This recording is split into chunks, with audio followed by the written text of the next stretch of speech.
Democratic Republic of Congo possesses a variety of mineral resources, ranging from valuable metals like gold and copper to non-metals like coal, all of which have attracted a plethora of mining companies worldwide, with the most prominent one being global superpower China. As a result of Congo's oil reserves, their main source of income, rapidly declining, Congo is impelled to diversify their economy through promoting the development of the mining sector in order to counteract the revenue gap that has come from the dwindled oil wells. The rise in global demand for these mineral resources is deemed beneficial for Congo, as economic powers like China have begun investing in the region. The recent association, however, of these Chinese mining companies has posed a serious environmental threat: deforestation. Therefore, I'll be exploring to what extent have these Chinese government-owned mining corporations caused deforestation in Congo. This is clearly a manifestation of the global political challenge environment, as it requires international political cooperation to mitigate. The use of natural resources in an increasingly resource-heavy lifestyle globally has raised many political issues and is a source of political tension in our world. Focusing on environment will connect to many key concepts, amplifying how this case transcends national boundaries, demonstrating how not only Congo, but China and other Southeast Asian states have too faced repercussions from deforestation. One major change has been the emergence of new types of deals, where Chinese mining companies have offered to build infrastructure in exchange for the security of mineral supply. The burden of these infrastructure investments is thus lifted from Congo, allowing them to catalyze in development, which is the sustained increase of standard of living and well-being. Seeing that Congo has a Human Development Index, which is a statistic composite index of life expectancy, education, and per capita income indicators of 0.457 and is ranked 178 out of 189 in terms of human development, they comply, given China's economic power, which is their ability to influence behavior with economic assets.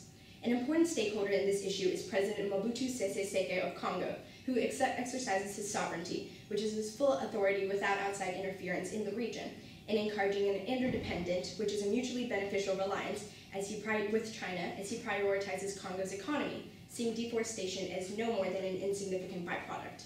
Deforestation has resulted in not only the displacement but increased respiratory problems of many citizens, showing the significance of this case at a local level. Mobutu did nothing, and instead he focused solely on Congo's economy, showing how he perhaps demonstrated structural violence, which is a conscious choice on a governmental level that has led to the suffering of others. It is clear that Mobutu possesses a rather traditional view of development oriented around roster stages of growth, which sees building a strong economy as a path to development, contrasting Amartya Sen's more holistic approach, which emphasizes freedom and allows people to lead the lives that they deserve to live. Sen's focus on human life closely relates to the Happy Planet Index, which indicates how well nations are doing at achieving long, happy, and environmentally sustainable lives. Despite the fact that before the emergence of these mining companies in 2007, Congo's GDP was a low 14 billion, and after the investments of these mining companies in 2018, Congo moved up to 47 billion. As shown through the Happy Planet Index, Congo's citizens' well-being is ranked at 3.9, significantly lower than the global average of 6, and its ecological footprint is at 1.3, significantly lower than the recommended at 1.73.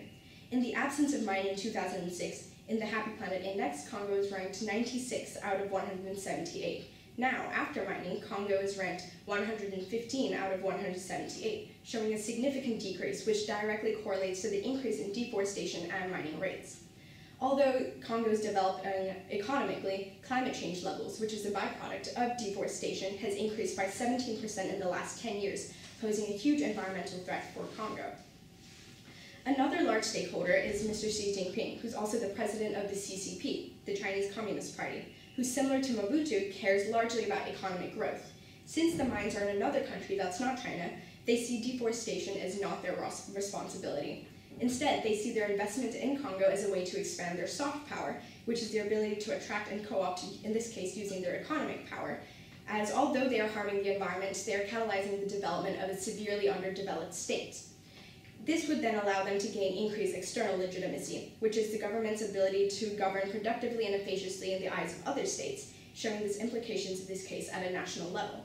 It is significant to note, however, that data about China that I've used can be seen as rather controversial, due to China's harsh censorship over information that could potentially harm their reputation. However, these unbiased sources like Business Insider state that COVID has brought China to a 44-year economic low. So despite China already owning 80% of their mining operations within Congo, in the future they're expanded to increase this, further destroying Congo's environment, but also reestablishing China's position as an economic superpower within the region.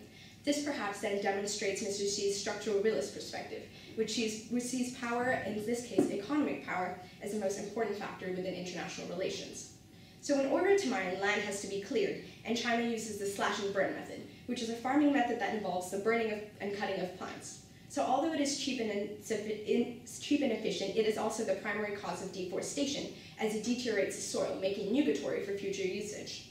This taints with the notion of sustainable development, which is the idea of meeting the needs of the present generation without compromising the needs of the future generation. And sustainability can be seen to split up into three main pillars: environment, economy, and society.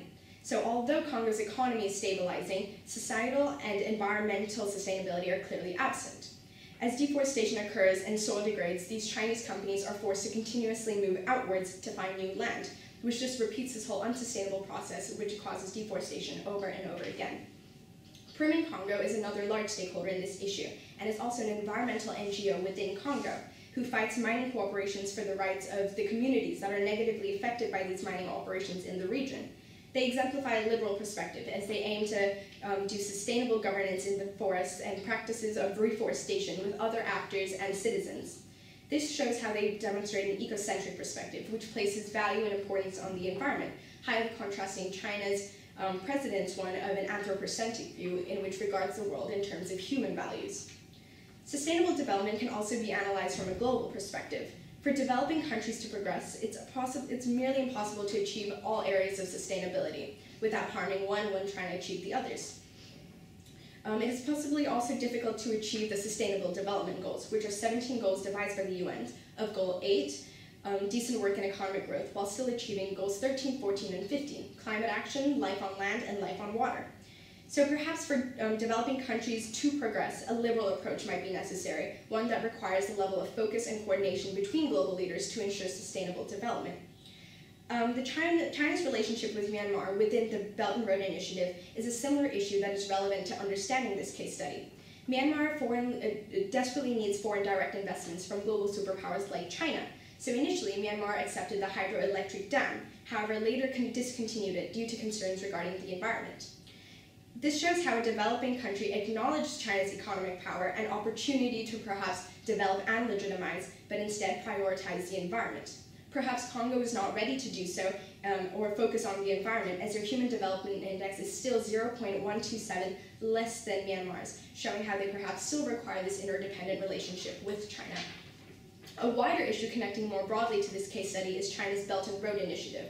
Having expanded out to 38 sub-countries in sub-Saharan Africa, 34 in Europe and Central Asia, and numerous more, perhaps shows China's efforts in promoting interdependence and using the Belt and Road Initiative to strengthen their own economy and the economy of the participants. So this shows how China possesses a sense of output legitimacy, which is the effectiveness of policy outcomes for people due to their dependence on economic growth for stability. In China's path to becoming a hegemonic power, the Belt and Road Initiative plays a vital part, as it decreases the risk of having an economic crisis that could potentially delegitimize China and their whole international standing. This then shows how China is fulfilling their national interests, which then reinforces their realist perspective, showing how this case study perhaps mirrors China's and Congo's relationship, but just at a larger scale. We're also able to analyze this issue at an international level, as although China has caused environmental damage within Congo, it is still Congo's responsibility to comply with international proposals created to combat climate change, in this case as a result of deforestation. However, the Congo government responded to such proposals by defending their sovereign right, by protecting their national industries from international limits on emission that may imperil their own development.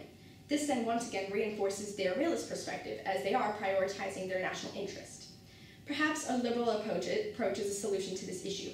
For example, host countries like China can create committees of experts, if necessary, with regional and international support to manage complex multilateral projects that focus on all areas of development as opposed to solely economy. This reiterates the fact that this case is a manifestation of the global political challenge environment, as deforestation is an environmental concern, but we can also see how it has complex political links and requires the cooperation between multiple stakeholders in order to overcome. Thank you.